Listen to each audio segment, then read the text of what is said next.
فاسألوا أهل الذكر إن كنتم لا تعلمون۔ محترم سامعین و ناظرین، گزشتہ روز جو آپ سے سوال پوچھا گیا تھا کہ حضور صلی اللہ علیہ وسلم نے مدینہ منورہ تشریف لے جانے کے بعد سب سے پہلے کس صحابی کے یہاں قیام فرمایا تھا، تو ہمارے کافی دوستوں نے صحیح جواب دیا ہے ابو ایوب انصاری رضی اللہ تعالی عنہ، اور جنہوں نے صحیح جواب دیا ہے ان کے نام آگے ویڈیو میں بتائے جائیں گے۔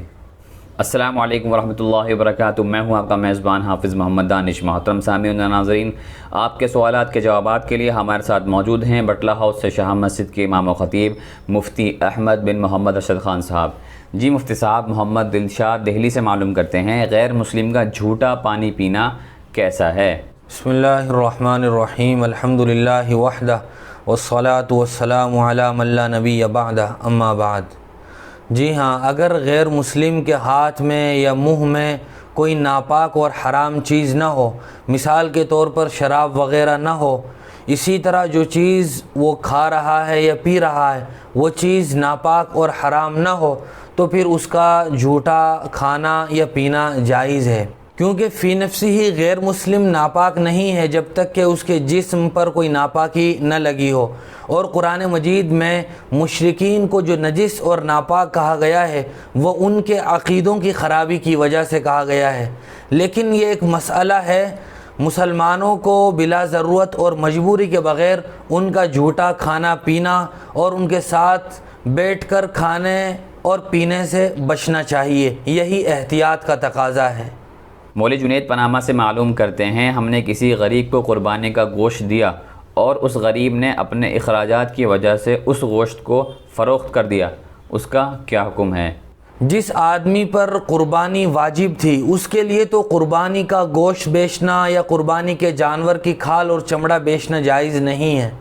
ہم نے قربانی کا گوشت جب کسی کو دے کر مالک بنا دیا، ہدیہ دے دیا، اب اس کا اختیار ہے کہ اگر وہ چاہے تو اسے خود کھائے، اور اگر ضرورت ہو، مجبوری ہو، تو وہ اسے بیچ کر اس کی قیمت حاصل کر کے بھی اپنے کسی کام میں استعمال کر سکتا ہے۔ ایک صاحب کامنٹ باکس میں معلوم کرتے ہیں، کیا خواتین ٹخنے سے اوپر پائجامہ شلوار پہن سکتی ہے یا نہیں؟ احادیث میں صراحت کے ساتھ ایسے لوگوں پر سخت وعید وارد ہوئی ہے، مردوں پر جو اپنی شلوار یا اپنا پائجامہ، تہبند، ازار وغیرہ ٹخنوں سے نیچے رکھتے ہیں۔ حضور اکرم صلی اللہ علیہ وسلم نے ارشاد فرمایا کہ قیامت کے دن اللہ تبارک و تعالی ایسے لوگوں پر نظر رحمت نہیں فرمائیں گے، لیکن عورتوں کے لیے حکم یہ ہے کہ وہ اپنا پائجامہ یا شلوار ٹخنوں سے نیچے رکھیں، کیونکہ ان کا وہ حصہ سطر میں داخل ہے اور سطر کا چھپانا یہ ضروری اور واجب ہوتا ہے۔ اگر بلا وجہ عورتیں اور خواتین اپنی شلوار اوپر رکھتی ہیں صرف فیشن کی وجہ سے، دوسروں کو دکھانے کی وجہ سے، تو وہ گناہ میں مبتلا ہوگی۔ ایک صاحب کامنٹ باکس میں معلوم کرتے ہیں، ہونٹ کے بالکل نیچے والی جو داڑھی ہوتی ہے اس کو کٹانا کیسا ہے؟ جی ہاں، نچلے ہونٹ کے نیچے جو بال ہوتے ہیں ان کو داڑھی بچہ بھی کہا جاتا ہے، یہ بھی داڑھی میں شامل ہیں، ان کا کاٹنا بھی جائز نہیں ہے۔ ہاں البتہ وہ بال جو گال پر ہوں یا گلے پر ہوں ان کو کاٹنے کی اجازت ہے۔ حافظ الطاف جھارکھنڈ سے معلوم کرتے ہیں، کیا مسلمان نائی کی دکان کھول سکتا ہے یا نہیں؟ نائی کے تمام تر کام ناجائز اور حرام نہیں ہیں، چونکہ بہت سارے کام وہ جائز بھی کرتا ہے، مثال کے طور پر گنجا کرنا، سر کے برابر بال کاٹنا، اسی طرح مونچھ کاٹنا، تراشنا، یہ سب وہ کام ہیں جو جائز ہیں، ان کی آمدنی بھی حلال ہے۔ لیکن کچھ کام ایسے بھی ہیں جو شریعت میں ناجائز ہیں اور وہ نائی کرتا ہے، مثال کے طور پر غیر شرعی سر کے بال کاٹنا، چھوٹے بڑے فیشنیبل بال کاٹنا، اسی طرح داڑھی کاٹنا، یہ وہ کام ہے جو شریعت میں جائز نہیں ہے اور گناہ پر تعاون اور مدد کرنا ہے۔ لہٰذا اگر کوئی آدمی یا نائی داڑھی کاٹتا ہے تو پھر بہرحال وہ گنہگار ہوگا اور اس کی وجہ سے ملنے والی آمدنی بھی مکروہ ہوگی، لیکن اگر وہ جائز کام کرتا ہے اور وہ جائز بال کاٹتا ہے تو وہ کام بالکل جائز ہوگا اور اس کی آمدنی بھی بالکل حلال اور بلا شبہ پاک اور صاف ہوگی۔ اور آج کا سوال آپ کے لیے یہ ہے کہ آپ کی والدہ ماجدہ کے انتقال کے وقت آپ صلی اللہ علیہ وسلم کی عمر مبارک کتنی تھی؟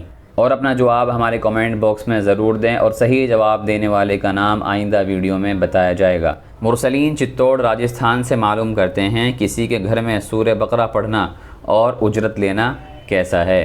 احادیث شریفہ میں سورہ بقرہ پڑھنے پر بہت سارے فضائل وارد ہوئے ہیں۔ گھر میں 40 دن تک پڑھنے کی وجہ سے شیاطین اور جنات کے اثر سے گھر محفوظ ہو جاتا ہے۔ اگر کوئی آدمی خود پڑھنے کے بجائے دوسرے آدمی سے علاج کے طور پر، جس کو روحانی علاج کہا جاتا ہے، اس لحاظ سے اپنے گھر میں قرآن مجید کی یہ سورہ بقرہ پڑھواتا ہے تو پھر پڑھنے والے کو ہدیہ دینا اور اس کا پیسے لینا یہ جائز ہے، چونکہ یہ روحانی علاج ہے۔ جس طرح قرآن شریف کی کوئی صورت یا آیت جھاڑ پھونک کر کے اس پر پیسے لینا جائز ہے، اسی طرح یہاں بھی علاج کی غرض سے سورہ بقرہ پڑھنے پر پیسے لینا جائز ہے۔ لیکن اگر کوئی آدمی صرف برکت کی غرض سے سورہ بقرہ پڑھتا ہے یا پڑھواتا ہے تو پھر پڑھوانے پر کسی آدمی کا اس پر پیسے لینا، اجرت لینا یہ جائز نہیں ہوگا، بلکہ اس کے پڑھنے کی برکت ہی ختم ہو جائے گی۔ یہ تو گویا قرآن مجید کا ایک سودا اور لین دین ہو جائے گا۔ اور جنہوں نے صحیح جواب دیے ہیں ان کے نام یہ ہیں: امیر اعظم مرسلین چتوڑ، محمد افتخار، محمد ابصار، محمد شاداب قیمہ گڑھ، محمد آزاد باغپت، سہیل خان مہاراشٹر، ارشد علی بٹلہ ہاؤس، عرب خان، بنت عبدالحق، فیروز عالم، وسیم اکرم، ابو بکر خان پٹھان، محمد سعود عالم ناگلوئی۔ بہت شکریہ آپ سبھی دوستوں کا، اور بہت شکریہ مفتی صاحب کا۔ اسی طرح کی مزید مسائل کی جانکاری کے لیے آپ اپنا سوال ہمارے کمنٹ باکس میں لکھیں اور ہمارے دار ارقم یوٹیوب چینل کو سبسکرائب کریں۔ ویڈیو کی نوٹیفیکیشن کے لیے بیل آئیکن کو دبائیں، ویڈیو کو لائک کریں، صدقہ جاریہ کی نیت سے ویڈیو کو شیئر بھی کریں اور اپنے سوالات اینڈ جوابات یوں ہی ہم تک پہنچاتے رہیں۔ جزاک اللہ۔